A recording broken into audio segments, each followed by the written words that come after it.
तो दोस्तों हम लोग पढ़ेंगे आर.एस. अग्रवाल का बारी बारी से हर चैप्टर का सॉल्यूशन। ठीक है, तो आप लोग इस वीडियो पे बने रहिएगा। अगर पहली बार जुड़ रहे हैं तो सब्सक्राइब ज़रूर कीजिएगा और बेल आइकॉन ज़रूर दबाइएगा ताकि हर वीडियो का नोटिफिकेशन आप तक पहुंच सके।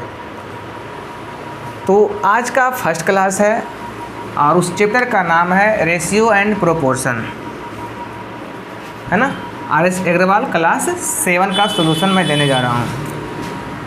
तो फर्स्ट क्लास में इंट्रोडक्शन होगा आज, क्योंकि किसी भी चैप्टर को पढ़ने से पहले इंट्रोडक्शन देना बहुत ज़रूरी है। उसके बारे में उसके बेसिक कॉन्सेप्ट को जानना बहुत ज़रूरी होता है, तब जाकर चैप्टर को बनाने में आसानी हो जाती है और रोचक भी बन जाता है और बनाने में मज़ा भी आता है। तो सबसे पहले हम लोग पढ़ेंगे उसके बेसिक कॉन्सेप्ट के बारे में। उसके बाद बारी बारी से हर चैप्टर का सॉल्यूशन मैं आपको दूंगा इस वीडियो के माध्यम से, है ना। और आप लोग हो सके तो सारे नोट्स बनाते जाएंगे और साथ में प्रैक्टिस करेंगे, क्योंकि मैथ प्रैक्टिस का चीज़ है, रटने का चीज़ नहीं है। तो चलते हैं, समय को बर्बाद ना किया जाए और टॉपिक की ओर चलते हैं। चैप्टर का नाम है रेशियो एंड प्रोपोर्शन। सबसे पहले हम लोग समझेंगे रेशियो का मतलब होता क्या है। रेशियो और प्रोपोर्शन दोनों दो चीज़ है। रेशियो और प्रोपोर्शन दोनों दो चीज़ है, ठीक है। रेशियो का मतलब होता है अनुपात। क्या होता है? रेशियो का मतलब होता है अनुपात और प्रोपोर्शन का मतलब होता है समानुपात। इसका मतलब होता है समानुपात। रेशियो को अगर इंडिकेट करना हो तो इस प्रकार से किया जाता है, ठीक है। रेशियो का इंडिकेटर इस प्रकार से होता है, इस प्रकार से इंडिकेट किया जाता है। लेकिन प्रोपोर्शन को इस प्रकार से 4 बिंदु दिया जाता है। इसके शब्द से ही पता चलता है समान अनुपात, ठीक है। देखिए, इसको हम लोग बचपन में पढ़ते थे, इसको फ्रैक्शन भी बोला जाता है। जैसे ऊपर नीचे लिखते हैं 9/5, है ना। तो रेशियो को डिवाइड भी बोल सकते हैं। रेशियो का क्या बोलते हैं वो लोग? डिवाइड में भी लिखा जाता है, जैसे 5/4, है ना, इस प्रकार से। तो ये रेशियो का इंडिकेटर है और ये प्रोपोर्शन का है। अभी हम लोग पढ़ेंगे रेशियो के बारे में। किसके बारे में पढ़ेंगे? रेशियो के बारे में। प्रोपोर्शन इसके बाद हम लोग पढ़ेंगे।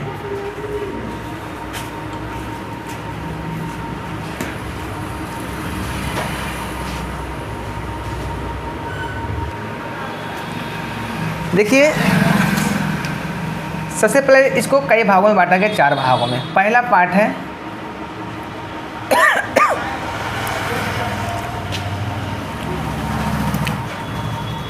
Terms of ratio.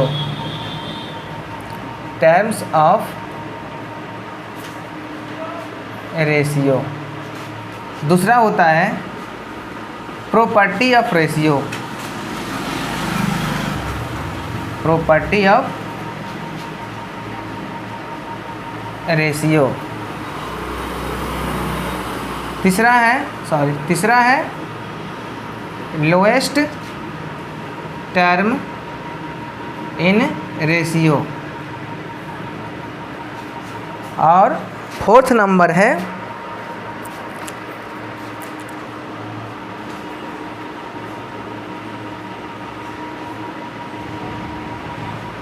Comparison of ratio.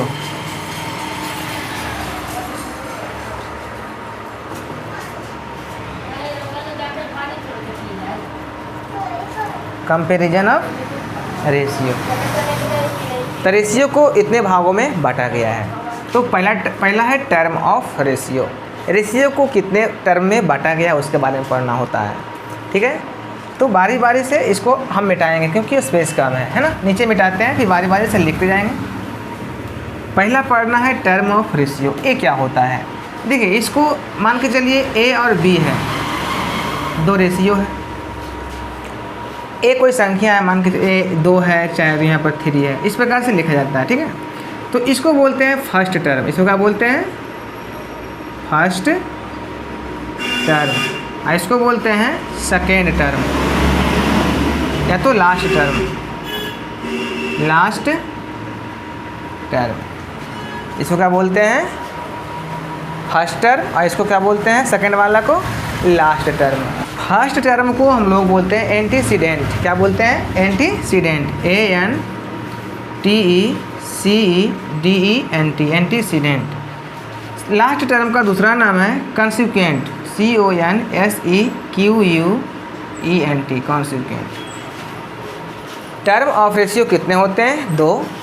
पहला इसको बोलते हैं फर्स्ट टर्म, इसको बोलते हैं लास्ट टर्म।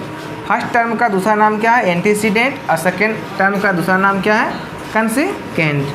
इस प्रकार से A और B। जैसे 9:5, इसमें फर्स्ट टर्म बोला जाएगा तो किसको बोलेंगे? 9 को। और सेकेंड लास्ट टर्म बोला जाएगा किसको? 5 को, है ना। फर्स्ट टर्म को क्या बोलते हैं? एंटीसीडेंट। और सेकेंड टर्म को एंटीसीडेंट कितना हो गया? 5। और कॉन्सिक्वेंट कितना हो गया? एंटीसीडेंट हो गया 9 और कॉन्सिक्वेंट कितना हो गया? 5। ठीक है। अब हम लोग पढ़ेंगे प्रॉपर्टी ऑफ रेशियो। दूसरा था प्रॉपर्टी ऑफ रेशियो। देखिए इसमें क्या होगा, इसमें होता है पहला प्रॉपर्टी इसका है, अगर कोई भी संख्या रेशियो में लिखा हुआ है A एंड B, A इसको पहले पढ़ेंगे कैसे, A जानिए, है ना। इसको पढ़ेंगे A/B। क्या पढ़ेंगे? A/B, या तो A रेशियो B। ओके। अब देखिए पहला प्रॉपर्टी है कि अगर कोई भी रेशियो लिखा हुआ हो तो इसका यूनिट सेम होना चाहिए। यूनिट क्या होना चाहिए? सेम। अगर सेम नहीं है तो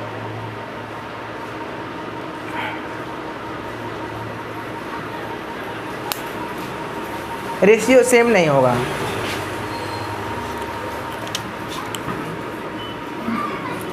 देखिए इसका प्रॉपर्टी है पहला कि इसका जो यूनिट होता है सेम होना चाहिए।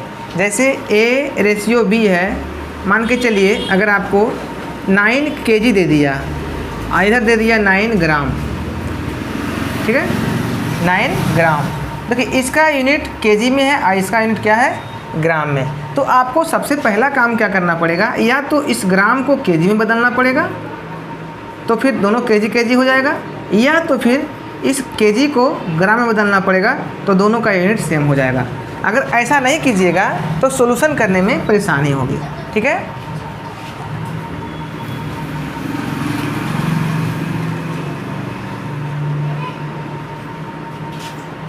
दूसरा प्रॉपर्टी जिसका है रेशियो में ऊपर दोनों पार्ट में, है ना, दोनों पार्ट में सेम डिजिट से अगर मल्टीप्लाई कर दीजिएगा, है ना, सेम डिजिट से अगर मल्टीप्लाई कर दिया जाए तो उसके रेशियो में कोई अंतर नहीं पड़ता है। जैसे A/B है, A/B है। अब इसमें अगर हम K से मल्टीप्लाई कर दें और इसमें भी K से मल्टीप्लाई कर दें तो इसके रेशियो में कोई अंतर नहीं पड़ेगा। देखिए कैसे अंतर नहीं पड़ेगा, इसको अगर हम लिखेंगे तो K × A, और रेशियो का मतलब क्या होता है? डिवाइड। और यहाँ क्या हो जाएगा? B × K। तो K से क्या क्या हो जाएगा? ख़त्म। क्या आ गया? A/B। अब बताइए पहले भी था वही A/B, अब आया क्या? A/B। कोई अंतर हुआ?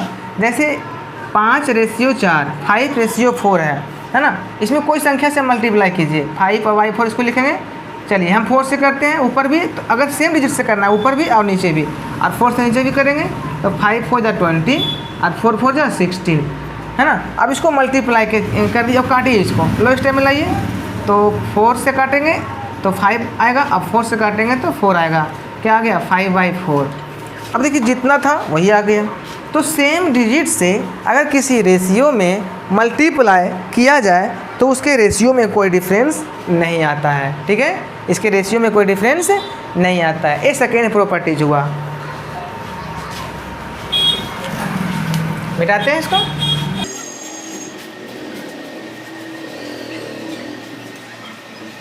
हमने बताया कि सेम डिजिट से ऊपर और नीचे मल्टीप्लाई करने से उसके रेशियो में कोई परिवर्तन नहीं पड़ता है। तो उसी प्रकार से अगर सेम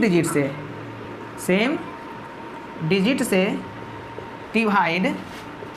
डिवाइड किया जाए तो भी उसके रेशियो में कोई डिफरेंस नहीं आता है। जैसे ए रेशियो बी दिया हुआ है तो इसको क्या लिखिएगा, ए बाई बी। अब इसमें सेम अंकों से डिवाइड कीजिए।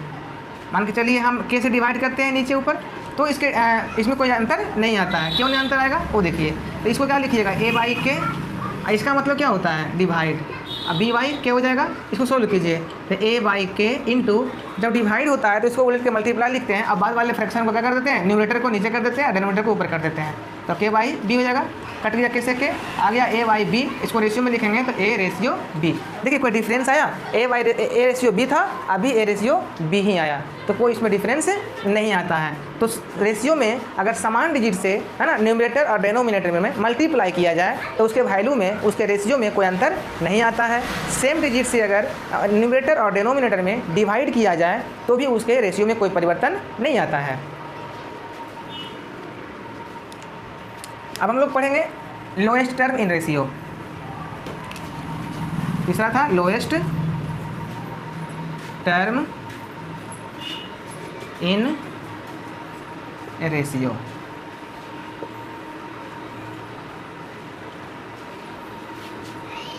देखिए इसमें बोला जाता है कोई भी रेशियो अगर दिया हुआ है, ठीक है, कोई भी रेशियो अगर दिया हुआ है और वह लोएस्ट टर्म में है, सबसे लोएस्ट टर्म में है, तो उसका एचसीएफ हमेशा 1 आएगा। और जिसका एचसीएफ 1 आ रहा है इसका मतलब वो लोएस्ट टर्म में ही है। किसी भी रेशियो का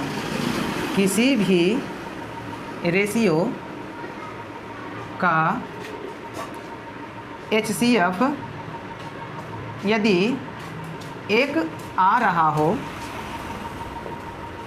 तो वह रेशियो लोएस्ट टर्म में होगा, लोएस्ट टर्म में होगा। अब देखिए एक कैसे होता है, जैसे 3/5 हम लिखते हैं, ठीक है, एग्जाम्पल लेते हैं 3:5, ठीक है। अब देखिए इसका एचसीएफ निकालिए। तो एचसीएफ निकालते हैं तो कम वाले को इधर, अब ज़्यादा वाले को बीच में लेते हैं। 3 × 1 = 3 और 2 आया, फिर 2 को यहाँ से, फिर 3 को उतारते हैं। 3 × 2 1 = 2 और 1 आया, फिर इसको 2 लिखेंगे, 1 × 2 = 2। तो एचसीएफ क्या आ गया, नीचे वाला को बोलते हैं एचसीएफ, ए वाला है ना, 1 आ गया। इसका एचसीएफ 1 आया, इसका मतलब ये हुआ कि ये जो रेशियो दिया है ना, इन लोएस्ट टर्म, ये लोएस्ट टर्म में ही है। अगर कोई भी रेशियो आपको दे दिया जाए और एग्जाम में पूछ दिया जाए क्या ये लोएस्ट टर्म में है ना, तो सबसे पहले उसको क्या निकालना पड़ेगा, हमें एलसीएम निकालना पड़ेगा और एचसीएफ निकालना पड़ेगा। और उसका एचसीएफ अगर 1 आ गया तो हम कहेंगे कि वो रेशियो लोएस्ट टर्म में है। अगर एचसीएफ 1 नहीं आकर कोई और डिजिट आ जाए तो फिर वो क्या हो जाएगा, लोएस्ट टर्म में नहीं होगा, ठीक है।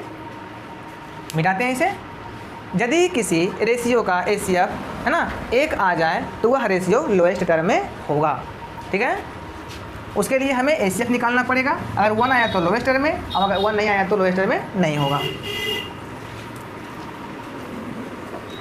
दूसरी बात, कोई भी रेशियो आपको दिया रहे और एग्जाम में बोला जाएगा कि उसका जो है लोएस्ट टर्म में निकालिए, तो उसको कैसे निकालिएगा, है ना। How to calculate in lowest term. देखिए 16/20 इसको लोएस्ट टर्म में लाना है। लोएस्ट टर्म में लाने के लिए क्या करना पड़ता है, सेम डिजिट से ऊपर और सेम डिजिट से नीचे मल्टीप्लाई करना होता है। जैसे 16 है और ये 20 है, तो कोई समान डिजिट से क्या कीजिए, इसको काटिए, इतना पूरा काट देना है ना। तो अगर 4 से काटते हैं तो 4 × 4 = 16, अब 4 × 5 = 20, कितना आ गया 4/5, है ना। 4 और 5 आ गया। अब कटने की स्थिति में नहीं है, इसका मतलब ये लोएस्ट टर्म में आ गया, लोएस्ट टर्म में आ गया। इसको ऐसे भी लिख सकते हैं 4:5। चेक करना है तो फिर एचसीएफ निकालेंगे, अब 1 आ गया, यानी लोएस्ट टर्म में आ गया। 20/60, देखिए तो इसको 20/60 लिखते हैं। अब इसको काटते हैं ना, कितना से कटेगा, 10 से। 10 से काटेंगे तो 2 आएगा, 10 से काटेंगे तो 3 आएगा। क्या आ गया, 2/3, लोएस्ट टर्म में आ गया। इस प्रकार से हम लोग लोएस्ट टर्म में निकालेंगे 2:3। मिटाते हैं। एक और हम लोग देखते हैं डेसिमल वाला। जैसे 5 है और रेशियो 2.5। अब इसको हम लोग लोएस्ट टर्म में कैसे निकालेंगे, तो पहले ऊपर में लिखाएगा ए रेशियो लिखते हैं 5 रेशियो, तो 5 और बाई 2.5 लिखाएगा, इस प्रकार से लिखा था, है ना। देखिए इसमें डेसिमल है और इसमें डेसिमल नहीं है, इसमें डेसिमल है और इसमें डेसिमल नहीं है, तो क्या करेंगे, सबसे पहले नंबर ऊपर में भी डेसिमल आपको लगाना पड़ेगा और डेसिमल लगा के 0 देना पड़ेगा, 1 0, क्योंकि यहाँ पर डेसिमल के बाद 1 डिजिट है, तो यहाँ भी 1 डिजिट बनाने के लिए 1 0 लगाना पड़ेगा, है ना। किसी भी संख्या में डेसिमल के बाद अगर 0 लगा देते हैं तो उसके वैल्यू में कोई परिवर्तन नहीं आता है ना। 1 0 लिखिए, चाहे 2 0 लिखिए, चाहे 4 0, कितना भी 0 लिख दीजिए, है ना। 5 है तो 5 ही है ना, इसके वैल्यू में कोई अंतर नहीं आता है, तो हमने लगाया। अब डेसिमल के बाद अंकों की संख्या, है ना, अगर सेम हो जाए तो डेसिमल से डेसिमल खत्म हो जाता है। अब इसको काटेंगे, कितना आ गया 50/25, है ना। 5 से काटेंगे तो 10 आएगा और 5 से काटेंगे तो 5 आएगा और कटेगा, 5 1 5 और 5 2 10, यानी 2/1 आ गया और 2:1। इस प्रकार से लोएस्ट टर्म में हम लोग निकाल सकते हैं, ठीक है। अगर इस प्रकार से डेसिमल वाले को ऐसे निकालेंगे, और 2 डिजिट रहता है यहाँ पे, अगर 1 डिजिट और रहता है तो यहाँ पर 1 0 और बिठाते, है ना। तो इस प्रकार से आगे और बहुत सारे क्वेश्चन मिलेंगे जो सोल्व करने वाले हैं। तो फिलहाल अभी हम लोग का चल रहा है इंट्रोडक्शन, तो फिलहाल इतना ही जानते हैं, ठीक है। और मिटाते हैं, आगे चलते हैं, आप लोग लिखते जा रहे हैं ना, ठीक। अब हम लोग 3 पढ़ लिए दोस्तों, तो अब हम लोग पढ़ेंगे कंपैरिजन ऑफ रेशियो। चलते हैं, कंपैरिजन ऑफ रेशियो। देखिए इसमें क्या होता है, नाम है कंपैरिजन। कंपैरिजन क्या होता है, तुलना करना। इसका मतलब हुआ कि कौन बड़ा है और कौन छोटा है, यही पता करना है। जैसे अगर आपको कोई भी दे दिया A/B एंड 5C/D, अब इसको कंपैरिजन करना है तो कैसे कीजिएगा, तो A/B तो A/B लिखाएगा और C/D इसका मतलब C/D लिखाएगा। अब पता कैसे करेंगे कि इसको कौन बड़ा है और कौन छोटा है, तो इसके लिए क्या करना पड़ता है, इसको इससे गुना करना पड़ता है, मल्टीप्लाई, ठीक है, और इसको इसके साथ मल्टीप्लाई। तो इसको A को D के साथ मल्टीप्लाई करेंगे तो क्या हो जाएगा AD, अब B और C के साथ मल्टीप्लाई करेंगे तो हो जाएगा BC, ठीक है। अब यहाँ पे से डिसाइड कर लेंगे कि कौन बड़ा आया कौन छोटा आया। जैसे कोई डिजिट लेते हैं 5/4 एंड 6/3। अब इसमें हमको कंपैरिजन करना है कि कौन बड़ा है कौन छोटा है, तो 5/4 और 6/3 क्या करेंगे, क्रॉस मल्टीप्लाई करेंगे, इसको बोलते हैं क्रॉस मल्टीप्लाई। तो 5 3 जा 15, यहाँ ब्रैकेट देंगे, बॉक्स बनाएंगे, और 4 6 जा 24। अब देखिए कौन बड़ा है, A बड़ा है, यानी A तीर मारेगा, और जिसको तीर लगेगा नो किधर रहेगा, है ना। तो ये तो तीर लगाने के लिए सब जानते होंगे, A बड़ा है तो A तीर मारेगा, तीर मारा, इसको इधर जा रहा है, A बड़ा है, इसका मतलब A बड़ा है यानी A ही साइन यहाँ भी लगेगा। इस प्रकार से 6/3 बड़ा है, 5/4 छोटा है, यानी 6/3 क्या है, स्मॉलर है, और 5/4 जो है बिगर है। ओके, मिटाते हैं इसे। ये तो हो गया क्रॉस मल्टीप्लाई। देखिए 2 रूल और होता है, बचपन में आप लोग पढ़े होंगे 4-5 में, ठीक है, कि जैसे कि अगर 9/4 है और 6/4 है, अगर रेशियो में रहे, है ना, फ्रैक्शन में रहे, और या तो रेशियो दोनों वही हुआ और डेनोमिनेटर दोनों का सेम हो, दोनों का डेनोमिनेटर क्या हो, सेम हो, दोनों का डेनोमिनेटर सेम है ना, तो जिसका न्यूमरेटर छोटा होता है वो छोटा, और जिसका न्यूमरेटर बड़ा होता है वो फ्रैक्शन बड़ा हो जाता है। तो 6/4 का दोनों का डेनोमिनेटर सेम है, तो इसका न्यूमरेटर क्या है, छोटा है, इसका मतलब ये छोटा होगा, है ना, तीर खाएगा और ये तीर मारेगा। ये तो ये क्या हो गया। और क्वेश्चन लेते हैं 5/4 एंड 6/4। अब बताइएगा कौन सा रेशियो बड़ा है। देखिए दोनों का डिनोमिनेटर क्या है, सेम है, इसको ऐसे लिखिए 5/4 एंड 6/4। तो जिसका न्यूमरेटर बड़ा रहेगा वो फ्रैक्शन क्या हो जाएगा, बड़ा। इसका न्यूमरेटर क्या है, बड़ा, यानी जो अंश है, न्यूमरेटर का मतलब होता है अंश और डिनोमिनेटर का मतलब होता है हर। तो अंश क्या है, जिसका बड़ा रहेगा वो बड़ा हो जाएगा, यानी ए वाला 6/6 क्या हो जाएगा, बड़ा हो जाएगा। अब देखिए दूसरा तरीका से देखिए, अगर डिनोमिनेटर सेम हो तो जैसे 6/6 एंड 6/10, दोनों का न्यूमरेटर क्या है, न्यूमरेटर सेम है, तो इसको ऐसे लिख सकते हैं 6/4 बॉक्स बनाइएगा और 6/10। तो तो अगर न्यूमरेटर सेम हो तो डिनोमिनेटर पर ध्यान देना है। डिनोमिनेटर जिसका ज़्यादा रहेगा, जिसका डिनोमिनेटर ज़्यादा रहेगा वो छोटा हो जाएगा। वो क्या हो जाएगा? छोटा हो जाएगा, तीर खाएगा, है ना। इसका मतलब ये वाला क्या है? छोटा है और ये बड़ा है। ऐसा क्यों हुआ? उल्टा। इसमें उसमें था सीधा, अगर ऊपर में बड़ा तो बड़ा और छोटा तो छोटा, लेकिन इसमें अगर है नीचे में बड़ा तो छोटा और छोटा है तो क्या हो जाता है? बड़ा होता है। जैसा सोचिए, अगर आपको 10 रुपया दे दिया जाए, है ना, आपको 6 रुपया दे दिया जाए और 10 आदमी में बांटना रहे, और 6 रुपया दे दिया जाए और 4 आदमी में बांटना है। बताइए किस ग्रुप में ज़्यादा पैसा मिलेगा? जिस ग्रुप में ज़्यादा आदमी रहेगा उस ग्रुप में पैसा बढ़ जाएगा ज़्यादा, तो हिस्सा कम पड़ेगा। तो यहाँ देखिए 10 आदमी में बट रहा है ना, क्या हो रहा है? 10 आदमी में बट रहा है, तो 10 आदमी में बढ़ जाएगा तो हिस्सा कम होगा, और यहाँ 4 ही आदमी बट रहा है, इसका मतलब क्या हुआ? इसका हिस्सा ज़्यादा पड़ेगा तो ये बड़ा होगा, है ना। तो इस प्रकार से उल्टा होता है। अगर न्यूमरेटर सेम हो तो डिनोमिनेटर अगर जिसका कम रहेगा वो फ्रैक्शन बड़ा हो जाएगा, और जिसका डिनोमिनेटर ज़्यादा रहेगा वो फ्रैक्शन छोटा हो जाएगा, है ना। जितना ज़्यादा रहेगा उतना छोटा। जैसे देखिए 6/5 है ना, 6/100 है। बताइए कौन बड़ा होगा?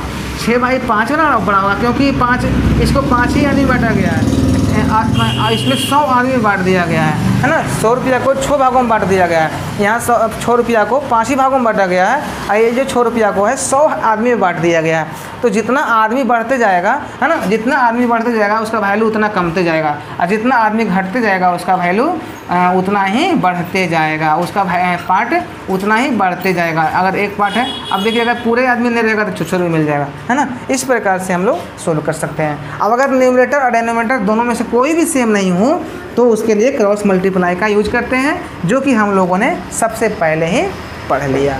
तो इस वीडियो में हम लोगों ने इंट्रोडक्शन के बारे में पढ़ा। अब बारी बारी से हर वीडियो में मैं आपको चैप्टर वाइज सॉल्यूशन दूंगा, है ना। ठीक है, चलते हैं, अगले वीडियो में मिलेंगे।